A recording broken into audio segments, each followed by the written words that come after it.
மரத்தை இப்போ கொடுத்தாங்க. எது கொடுத்தாங்க? ஏன் ஒரு ஆப்பிள் கொடுக்கப்படாதா? ஒரு ஆரஞ்சு கொடுக்க? நான் கேட்கல, அதெல்லாம் சாப்பிடவே மாட்டேன். ஏன் எலுமிச்சை மரத்தை கொடுக்குறாங்க?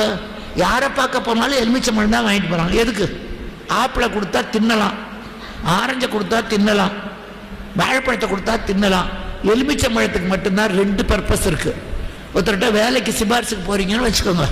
போகிற போது அவன் நல்லபடியாக வாப்பா, என்ன படிச்சிருக்க, இதுக்கு முன்னே எங்கேயாவது வேலை செஞ்சியா, எத்தனை வருஷமாக வேலை இல்லாமல் இருக்க, அப்ளிகேஷனை கொடுத்துட்டு போ, என்னால் முடிஞ்ச வரைக்கும் பார்க்குறேன். செய்கிறானோ செய்யலையோ, நல்லபடியாக பேசினா அப்பா என் மனசுக்குள்ளே பேசுகிறேன், இது எலுமிச்சை பழத்தை புழிஞ்சு ஜூஸ் போட்டு குடிப்பா.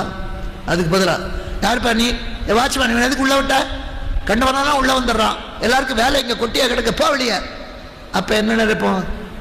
பாவி மனுஷா, பைத்தியக்காரராட்ட கத்துறால இந்த எலுமிச்சை பழத்தை தலையில் தேய்ச்சிக்கோ. இது ஒன்றுக்கு தான் 2 பர்பஸ்.